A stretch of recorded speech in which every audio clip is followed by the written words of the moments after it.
Hi, my name is Benedict. Making a video for myself kind of feels a little strange after doing it for someone else for so much of the time, but things come up that are better suited to my channel than to the other place. And this is one of those things, going through and looking at other synthesizers, different things from what I use, and sort of going, oh, that sounds good, and trying to work out why.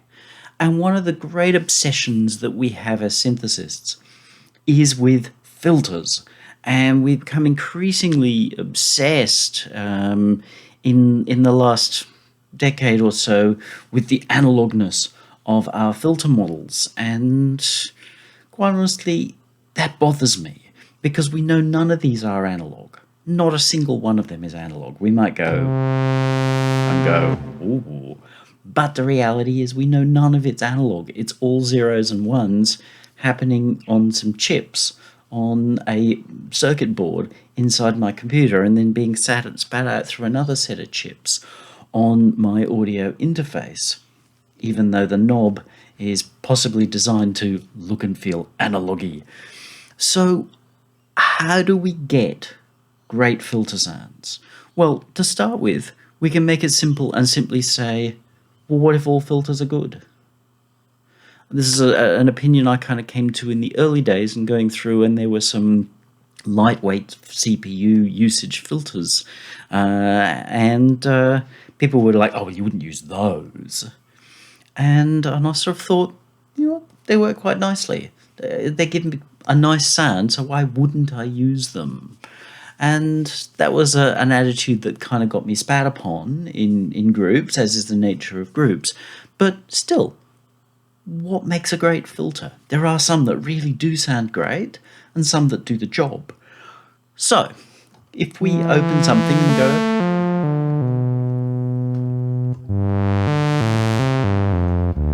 I've chosen iVox simply because there's been some chatter about it, about how great its filter is. Okay, good. It's nice. Got nothing against it. So what happens is we then open our synth of choice, our weapon of choice. So why not Europa, seeing it's the flagship at the moment?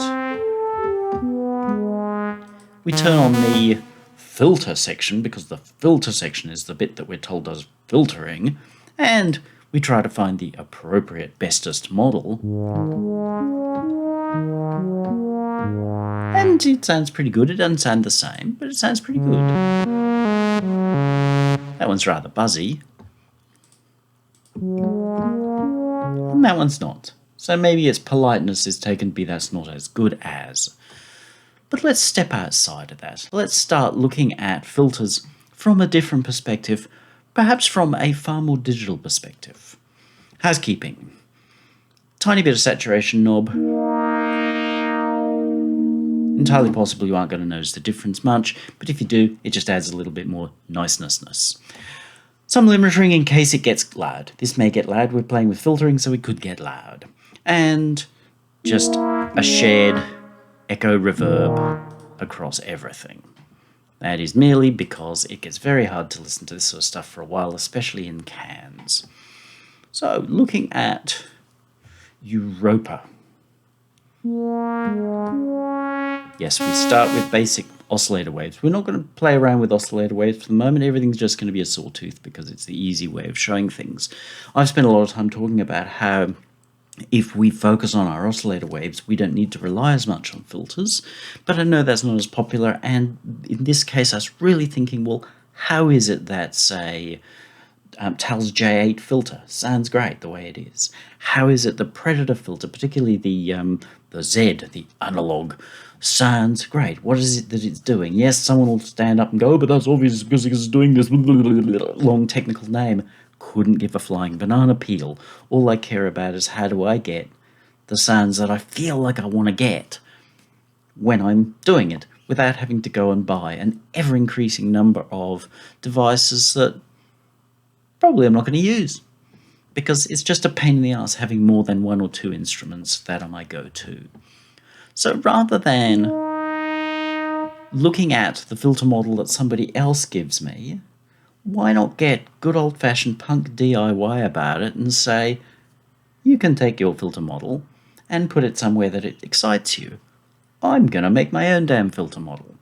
Now, not all synths have this option, but increasingly a few of them do, and it's worth investigating. If you are in Reason, you have access to at least two of what I'm going to show you, and so you can play around with this at home, preferably with a limiter. We can use a spectral filter when we are working with what's essentially an additive synthesizer. So everything that's happening inside Europa, Oberon, Spectra, is actually additive. So they take the sounds, any sound that you might put into it. If we put in a sample, it turns it into a spectral version of it. So it just slices it up, not as samples, but it slices that up and goes, okay, this is the waveform here, this is the waveform here, puts it back together. But we're not going to get too much into that. But because everything is in partials, rows and rows and rows and rows of bars, and I'll try and put up a graphic, then that becomes what's called algorithmic. The synthesizer inside only has to say, well, at this particular point in time, the level of this particular partial would be this. So it does it all in real time. Yes, that can be digital, but a lot of the reason it's digital in sound is simply because we haven't taken the time to work out how to make it not straight. So linear and digital go hand in hand. So that's why this sounds a bit different from, say, this.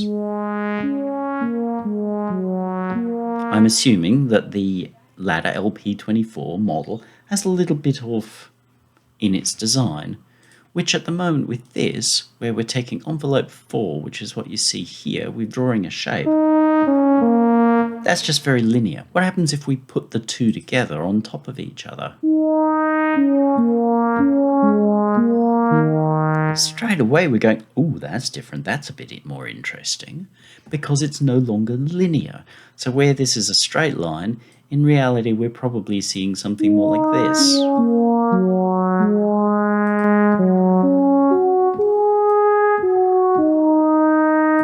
Ooh.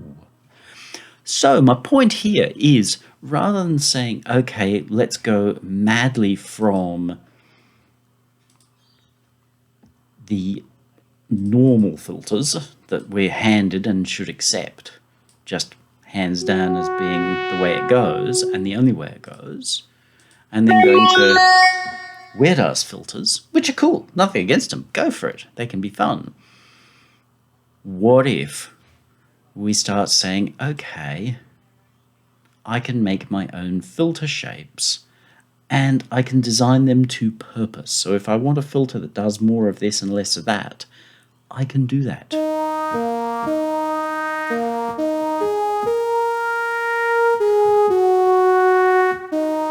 As you hear here, this kind of makes the sound a bit thin.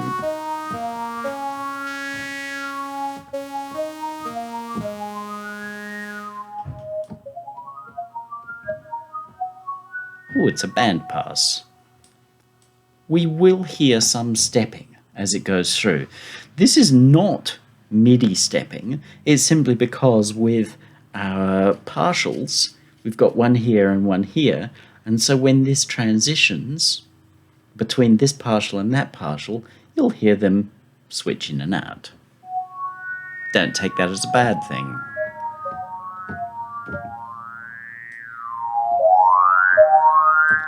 So we can design our own filters. That doesn't sound like a cool analog filter by any stretch of the imagination. So if we start with the basics, we can simply design a shape that goes something like this, which is what you saw before.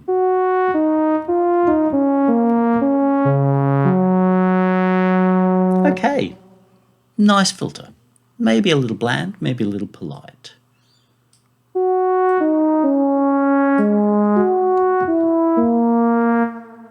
That immediately is just a little bit more interesting. Now, one of the things that I've noticed with some instruments, like Predator, I very much noticed this, there's a lot more whoop, whoop, whoop. And the same in the Tails J8 in reviewing that. These are all done for higher hertz. A lot more. And where's that coming from? With Predator, I kept thinking, oh, is their oscillator tuned an octave down to make it sound more? Because I know some synths do that. They default to having their oscillator tuned an octave down. So when you first come in, you go, "Whoa, how good is that?" Okay, fair enough. I guess they got the right to do that. I think it's a little, how's your father? But in Predator, it just seems to be bigger in the lower end. So that led me to think, well, how do they do that? They either EQ that in at the oscillator or somewhere after the oscillator or on the output or something like that. But that kind of sound is sort of easyish to pick. If I just simply put an EQ after this, let's grab myself a EQ and say,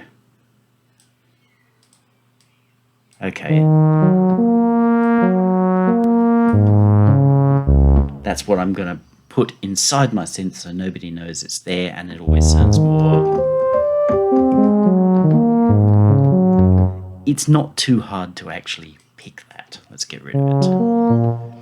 But the thing is, when designing a filter, you have a certain amount of control over what that filter's doing, and that's the shape. And we tend to obsess with this point here, really just between here and here, as in how fast it's rolling stuff off, so we can be more like 303-ish. But what about what's happening here? I can make my sound thin,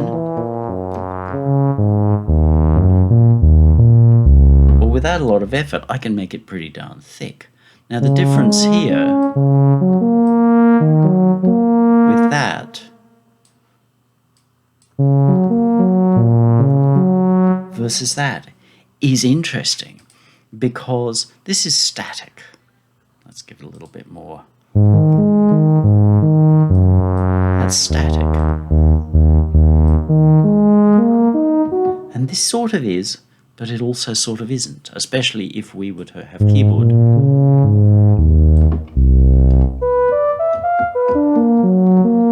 Because when we're working in the filters domain here, this is actually influencing the waveform itself, whereas this is just influencing the results after the fact. You might go, what does it matter how we get there? And to some extent, you are absolutely right. I'm just trying to show you, though, how we can get creative with our filter design. If we want a beefier sound overall, we can actually do it that way. If we don't want to be pulling too much of the mids up,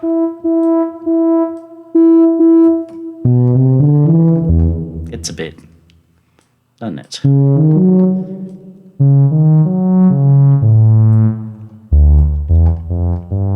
We can use curves. Curves are nice because they are immediately far more interesting to the old noggin. Now you might be saying, well, yeah, that's nice, but how do I get a more aggressive filter?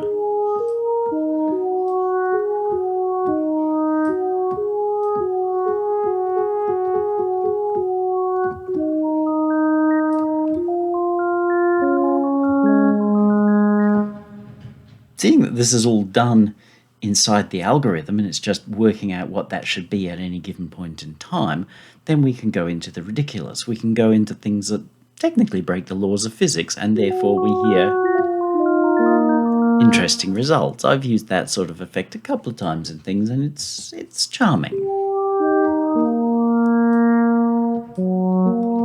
So a more aggressive cutoff, and then yes, we can get into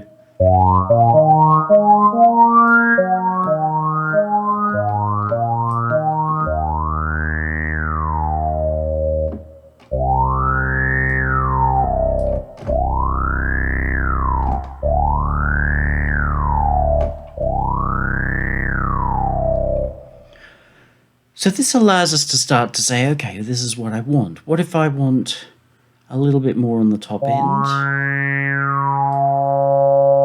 Because often don't want our roll-offs as aggressive as we think they do. We can do something like this, where we're leaving some of those highs in, but not as much, which is the opposite of doing this.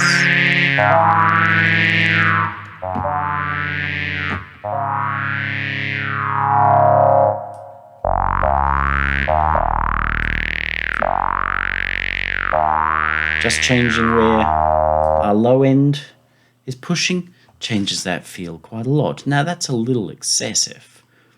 So we can say, give ourselves the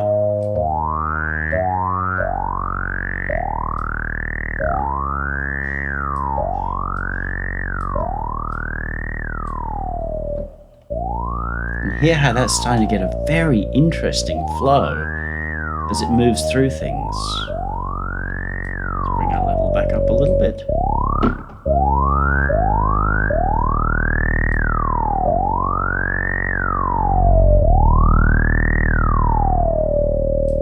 Or if we don't want our boost to be quite so low, we can put it somewhere else.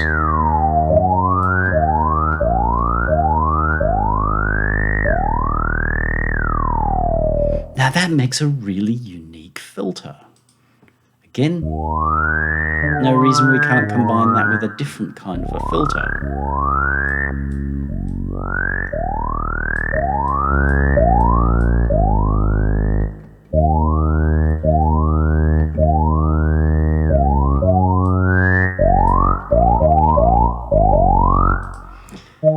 Some of you will say, oh, but there's no drive in it. Well, you know what? It's not hard.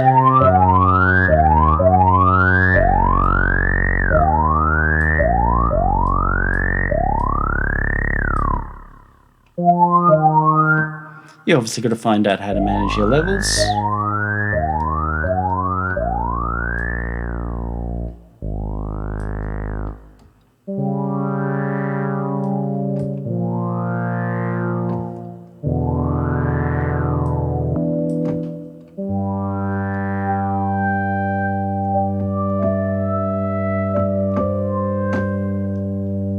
We can add a little bit of envelope scaling.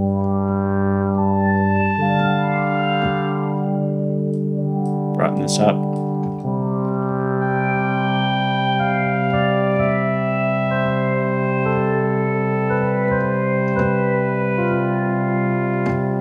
And turn that off and put it up against a standard filter. Let's have roughly the same.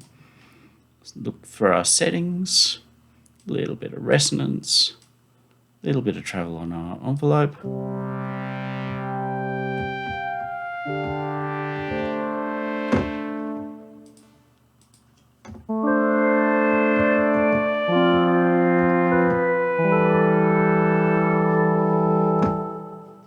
Don't take it that we can only use the filters that we've been given. This is part of why a lot of synths have actually tended to have two filters, one going into another, because you can then start doing this sort of stuff, offsetting them.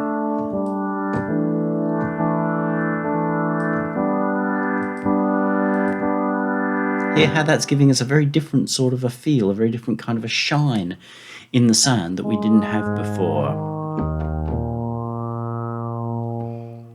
Please don't forget that process. Now let's look at it again, because one of the limits with the Europa approach is that they've only given us envelope 4 and there's only one shape. And if we had the ability to modulate this, one of these points, yeah, that'd be kind of cool. But we don't, and that's fair enough. I'm not going to bitch about that because it's an all-rounder synth. But there are other options. Now this one's a paid option.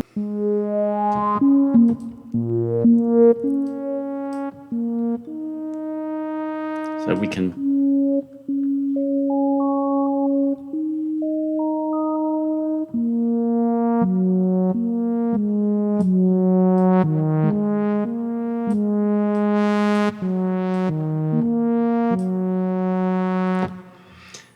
to get a second version, a resonant version, we can create the same thing over here, and then draw in our peak.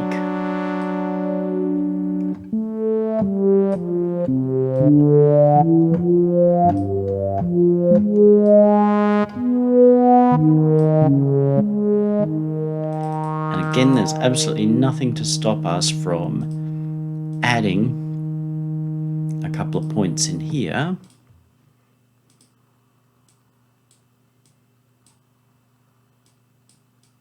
So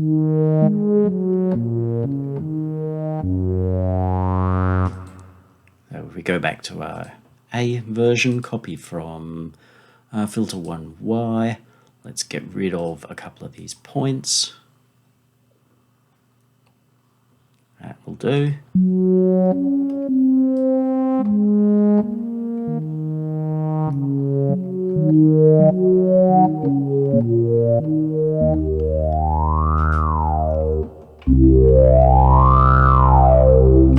Ask the average person and they're probably going to tell you, wow, that's really cool analog sounding. The reason that they're going to take that as being analog is not because any of this stuff is analog. Most of the analog synths that we were using, they're not as analog as people think they are. And I'm not talking about DCOs or whatever. It's just that we somehow think that everything is just voltages traveling through transistors, and well, not even transistors, but through capacitors and resistors and really old school components, which is the whole component modeling BS. When in reality, a lot of it was done with IC chips. You know, the little square things punched into a circuit board. So a lot of that was being done. Yeah, we can argue semantics, but a lot of that was not being done as dustily as we would like to be led to believe. It was algorithmic, often on a circuit board, on an IC chip. The reason that this starts to feel interesting, and therefore we take to be analog or organic, is simply because this isn't straight.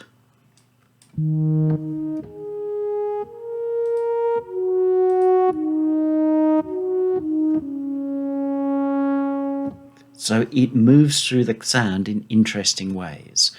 Absolutely nothing to stop you from having very interesting templates, let's say that.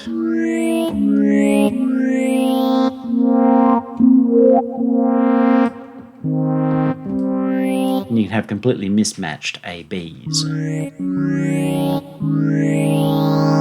only reason we don't think of that as being an analog filter is just because clearly it's not the same shape. But this is an expression of what a great analog filter is doing, only this is a little bit more dramatic than what would have been programmed into a Curtis chip. And another option for availability of things that can do this. Now, this guy was payware, but went freeware within the Reason environment. As some of you will know, I helped beta Spectra, and there are quite a few sounds in here with my name on them. So I know this one fairly well, but it's a little bit of a tricky beast at the same time. It's based on a, if I recall correctly, a Kawai K5, which was an additive synth with a less than transparent way of getting to program it, but that is the nature of additive. But we can set ourselves up with a saw, assign the filter type, filter 1 and filter 2, go into our filters. Here's what I drew as filter 1, lumpy. Copied across to filter 2, made a pointy bit in the middle.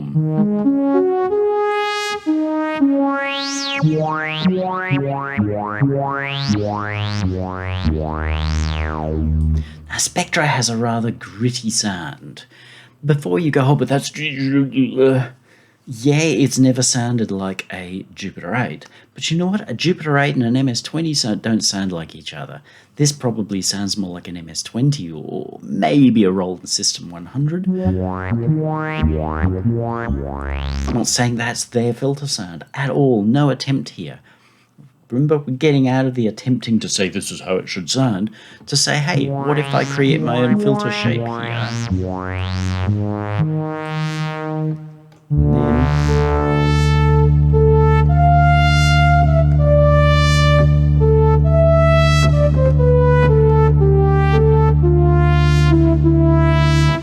And this little lump here, you may notice, has got a nice little boop, boop. There's a little sort of subtle, almost little sine wave pop.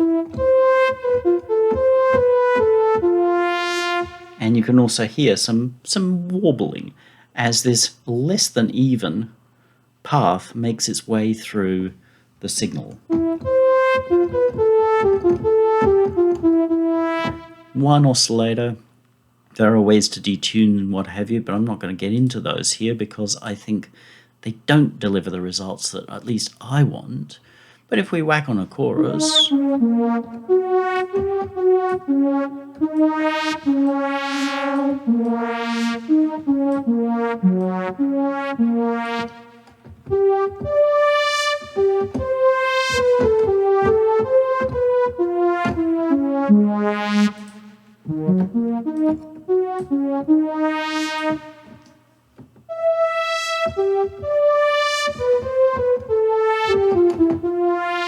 if you think, oh, well, gee, that goes a little bit bright, then we got a couple of ways of doing it. Well, let's drag across this guy. No, not like that. Drag, shift, drag this guy.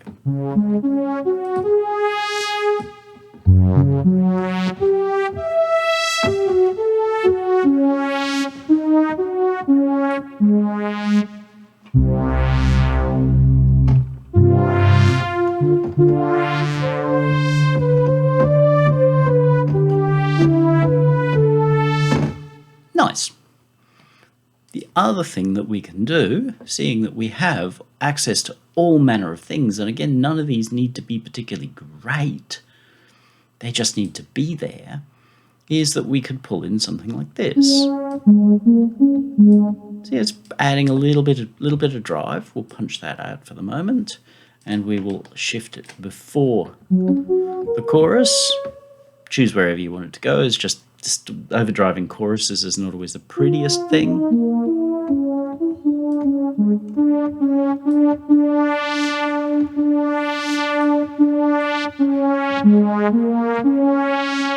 And that's already changed that very top end.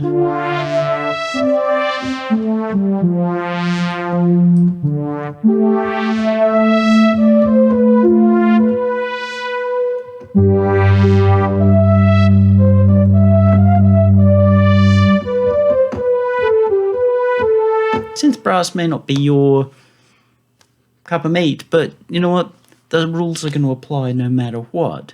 That as we make our signal less straight overall, as in this is no longer a straight line, it's going to become more interesting. I'm not sure that I like that chorus. I tend to have a love-hate relationship with quartet.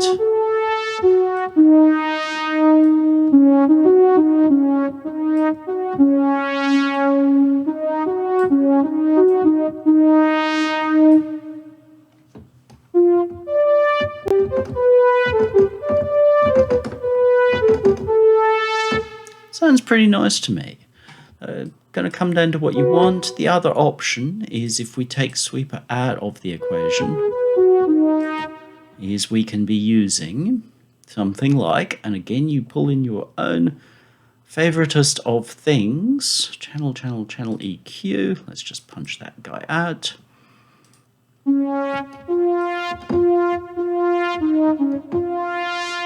Bearing in mind, a lot of particularly early analog synthesizers didn't really create any frequencies much over about 8K.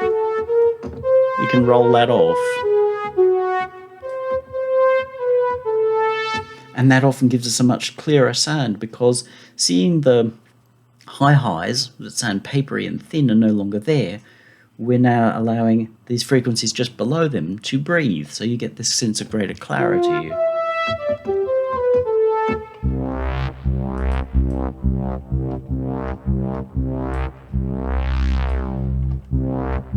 We can double handle our bass.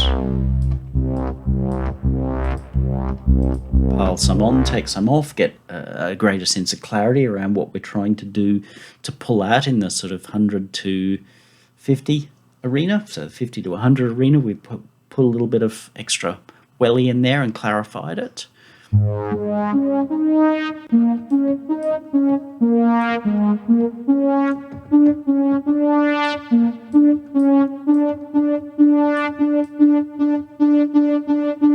can pick up those air frequencies, but we don't want to emphasize them.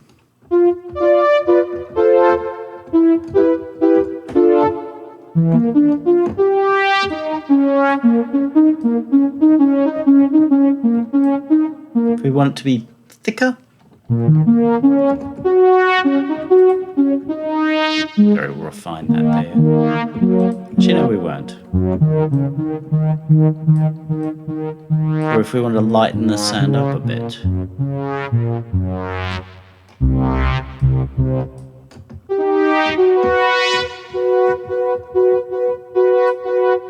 Gets a little too hard. I think I've overdone that one.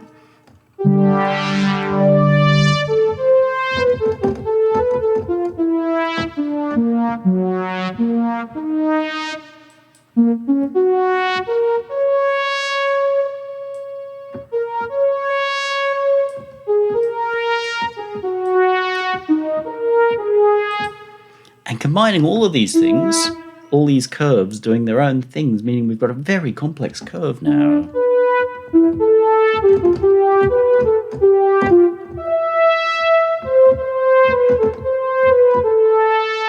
Means we might even get into our F2 window in the mix, and I leave this one for the mix, so we should not be making this decision now. We might even do this.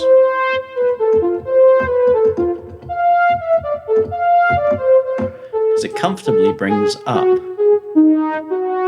some of that air, and we don't really hear it, but we're just going to feel it, and it's going to poke its head above the mix very nicely. We might even find that we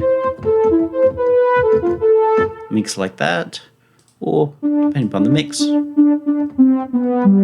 might even punch that through a little bit.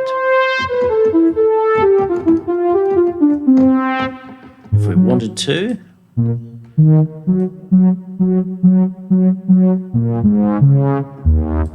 we could find that point where it's got that little boom, boom.